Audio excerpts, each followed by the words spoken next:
اعوذ باللہ من الشیطان الرجیم بسم اللہ الرحمن الرحیم الحمدللہ علی اہلہ والصلاۃ. سلمان رضا کی مغفرت کے لیے، ان کے درجات کی بلندی کے لیے سورہ فاتحہ کی تلاوت فرمائیں. بسم اللہ الرحمن الرحیم الحمدللہ رب العالمین الرحمن الرحیم مالک یوم الدین ایاک نعبد و ایاک نستعین اهدنا الصراط المستقیم صراط الذین انعمت علیہم غیر المغضوب علیہم ولا الضالین. مجلس کی قبولیت کے لیے، اس مجلس کے ثواب کو مرحوم غازی عباس کے روح کے ایصال ہونے کے لیے انشاءاللہ غازی عباس کو مولا غازی عباس کے جوار میں جگہ عنایت ہونے کے لیے صلوات علی محمد و آل محمد.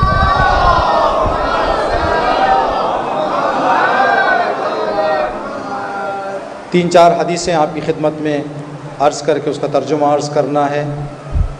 جو آیت ہم نے تلاوت کی، پروردگار عالم ارشاد فرما رہا ہے، موسیٰ کے زمانے میں مومنین وہ تھے جن کو ہم نے نوح کی کشتی میں بچایا تھا.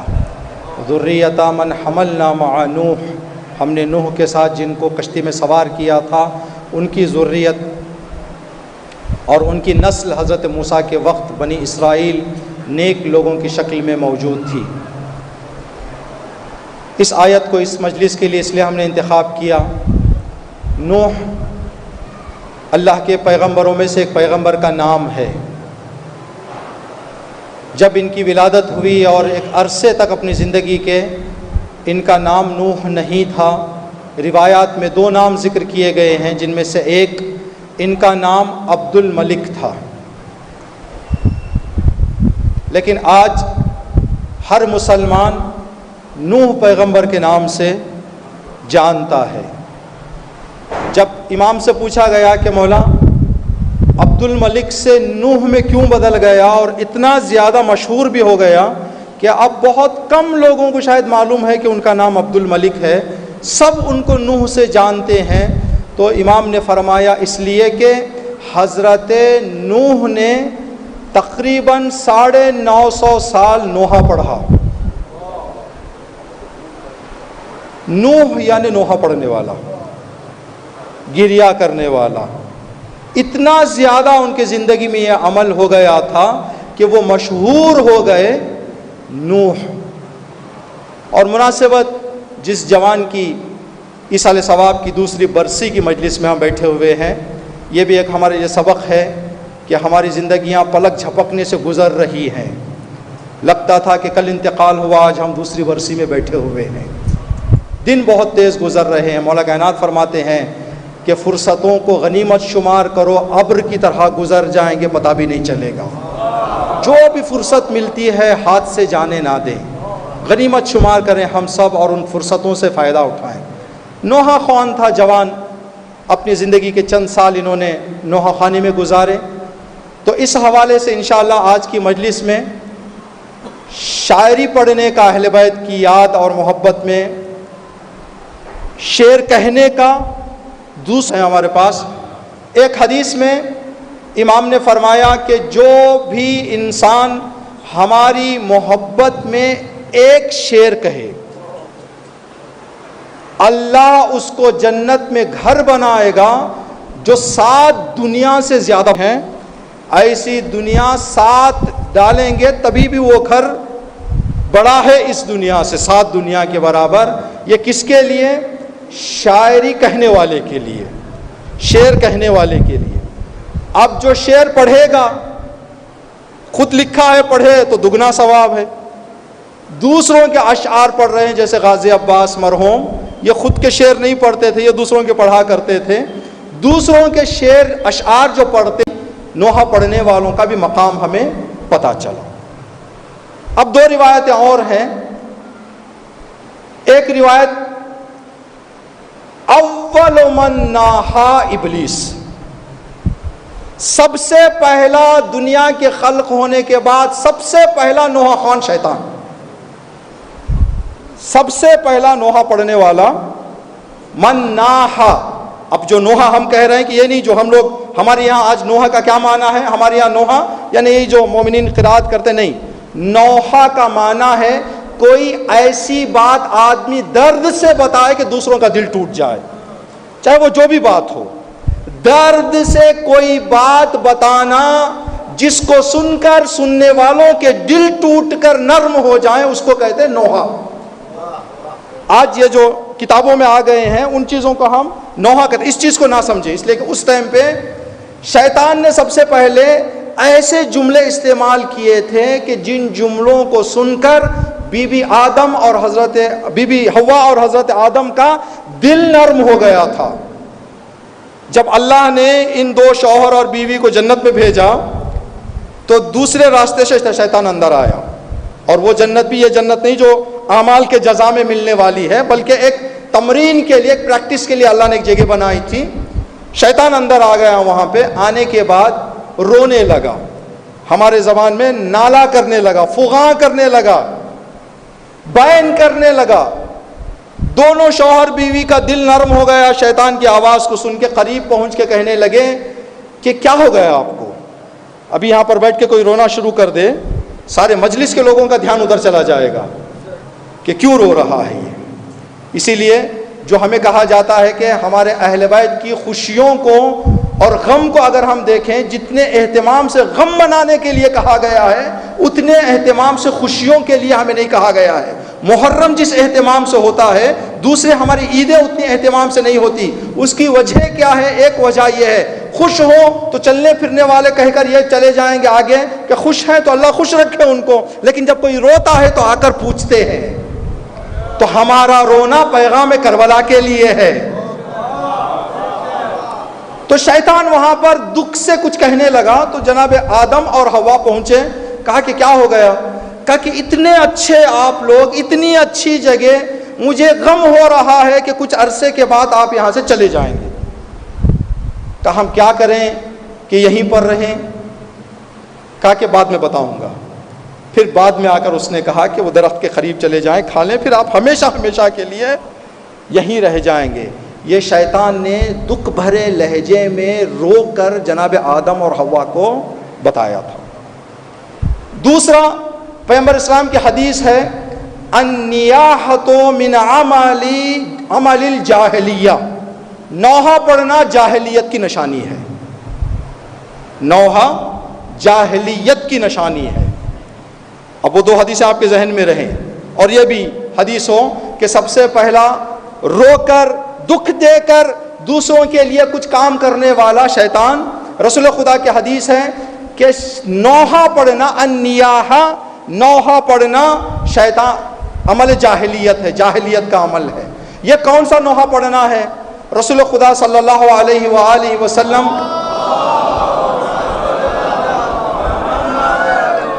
کہ فرزند جناب ابراہیم کا انتقال ہو گیا۔ جب جناب ابراہیم کا انتقال ہوا، لوگ تسلیت پیش کرنے کے لیے رسول خدا کے گھر آئے۔ لوگوں نے دیکھا کہ رسول خدا رو رہے ہیں۔ ان لوگوں میں سے ایک قریب آ کر کہنے لگا، یا رسول اللہ، جب ہمارے گھروں پر میتوں میں آپ آتے ہیں تو کاندھے پر ہاتھ رکھ کے کہتے ہیں کہ نہ رو، جب آپ کی یہاں میت ہو گئی، آپ کے فرزند کا انتقال ہو گیا، تو آپ خود آنسو بہا رہے ہیں۔ تو پیغمبر اسلام نے فرمایا کہ یہ انسانی تقاضا ہے کہ تسلیت پیش کریں، یہ فطری تقاضا ہے کہ بیٹے کی میت پر آنسو بہایا جائے، میرے بیٹے کا انتقال ہوا ہے۔ یہ ایک محبت اور تعلق کی نشانی ہے۔ اس کے بعد یہ جملہ پیغمبر اسلام نے فرمایا، النیاحہ من عمل الجاہلیہ، نوحہ پڑھنا جاہلیت کی نشانی ہے۔ اس جگہ پر رسول خدا نے فرمایا۔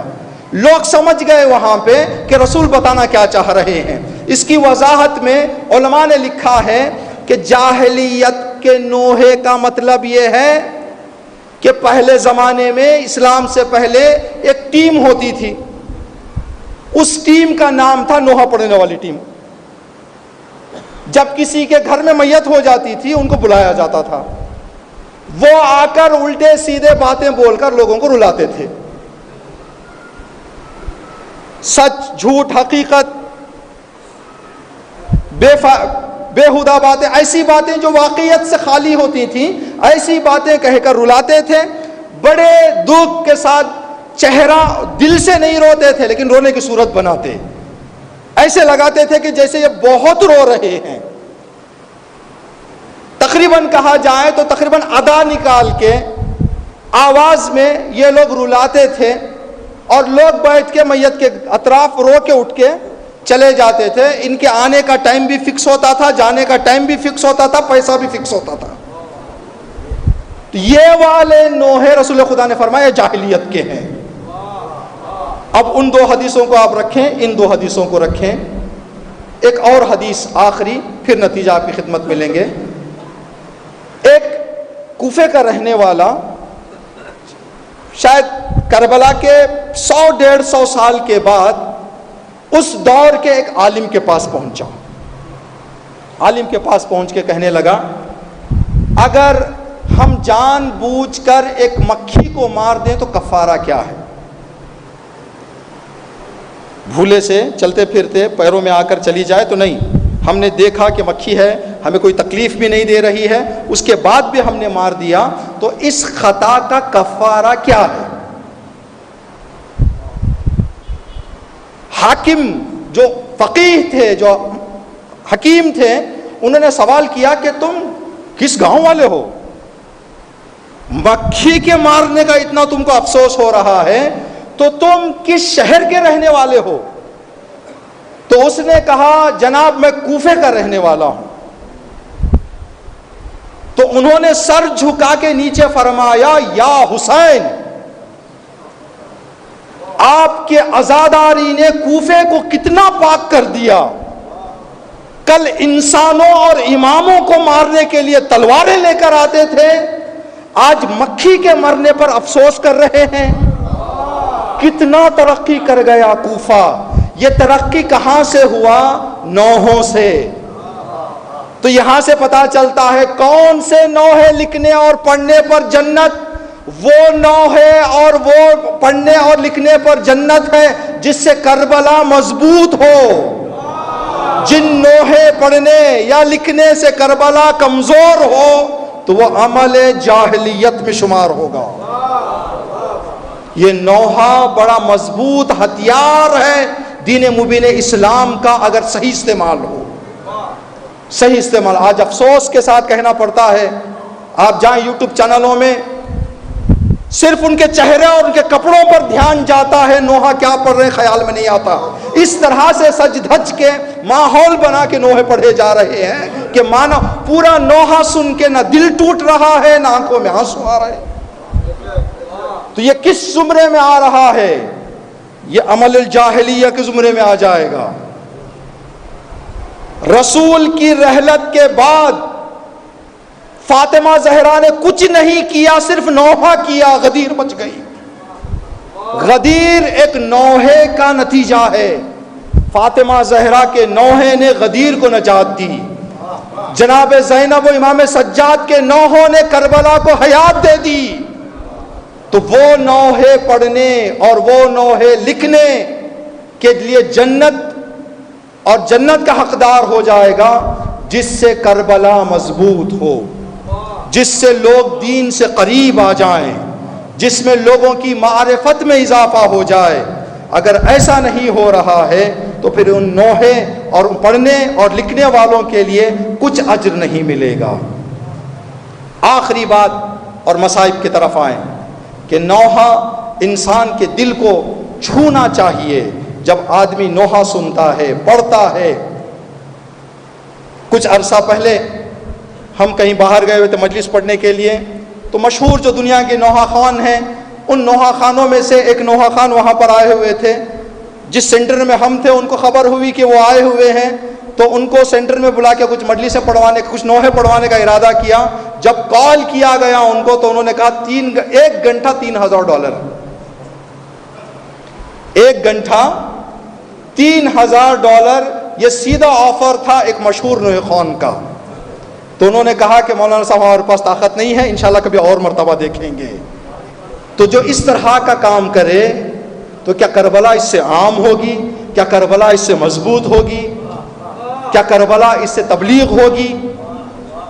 تو نوحوں کا کام ہے کہ انسانوں کے قتل سے ترقی ایمان کرتے کرتے مکھی کے انتقال پر انسان افسوس کرے، مکھی کے انتقال سے جان لیوا حملوں کرنے کے لیے تیار کر دیا جائے تو ہر چیز ہو سکتی ہے، وہ اشعار اہل بیت اور نوحے نہیں ہو سکتے۔ انجمنیں تقسیم کی جاتی ہیں، نوحے پڑھنے والوں کے نام اور ان کے انجام جو ہے الگ الگ طریقے سے میڈیا کیا جاتا ہے، تو اس بات کا دھیان ہونا چاہیے۔ ایک جوان جو کم عرصہ نوحہ خوانی انہوں نے کی، انشاءاللہ کہ جو اجر روایتوں میں بتایا گیا ہے وہ اجر کا حقدار ہو۔ ابھی ہم نے آپ کی خدمت میں عرض کیا کہ رسول خدا کے فرزند جناب ابراہیم کا انتقال جب ہوا تو رسول اللہ نے اپنے ہاتھوں سے کفن پھاڑا، اپنے بیٹے کا کفن اپنے ہاتھوں سے رسول خدا نے چاک کیا، اپنے ہاتھوں سے بیٹے کو کفن پہنایا، اپنے ہاتھوں سے رسول خدا نے غسل دیا، جنازہ تیار ہو گیا۔ جنازہ تیار ہونے کے بعد جنازہ قبرستان پہنچا جہاں دفن کرنا تھا۔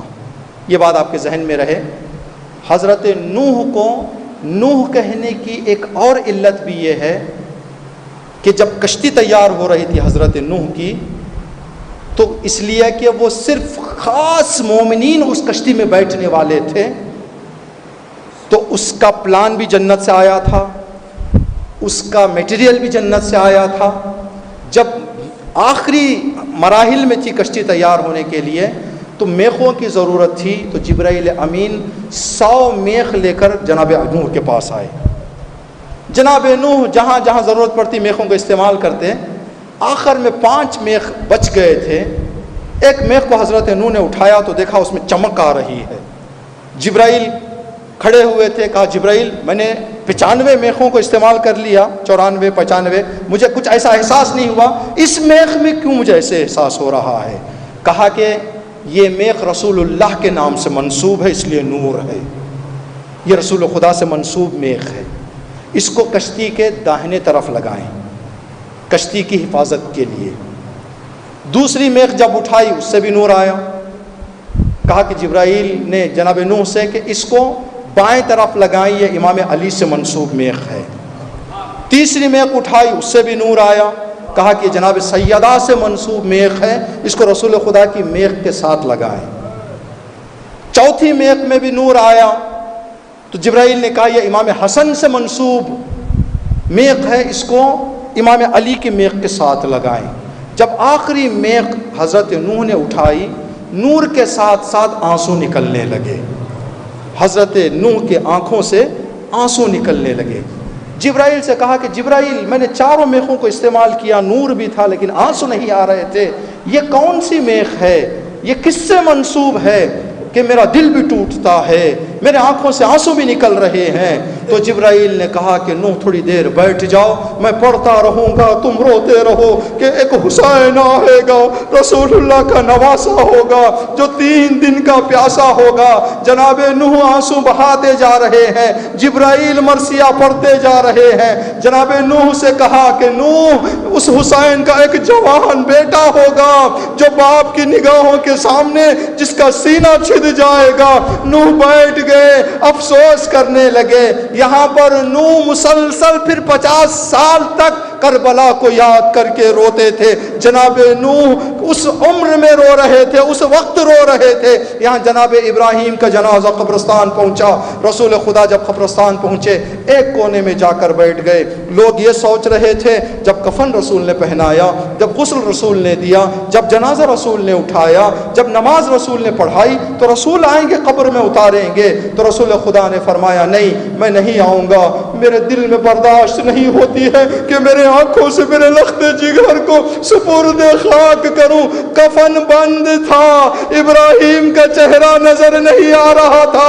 رسول خدا کنار ہو گئے، کہا علی آپ آگے بڑھیں، میرے ابراہیم کو دفن کر دیں۔ جب حسین نے اکبر کے جنازے کو اٹھایا ہوگا تو مدینے میں قبر رسول تڑپی ہوگی، اے میرے حسین، میرے ابراہیم کا چہرہ چہرہ صحیح سالم بھی تھا، بند بھی تھا، مجھ سے دیکھا نہیں گیا۔ حسین تیرے صبر پر سلام، تیرے اکبر کا چہرہ زخمی بھی ہے، تیرے اکبر کا چہرہ کھلا بھی ہے، تیرے اکبر کے چہرے پر دھول و خاک بھی ہے، تیرا اکبر جوان بھی ہے۔ الا لعنت اللہ علی القوم الظالمین، سیعلم الذین ظلموا ای منقلب ینقلب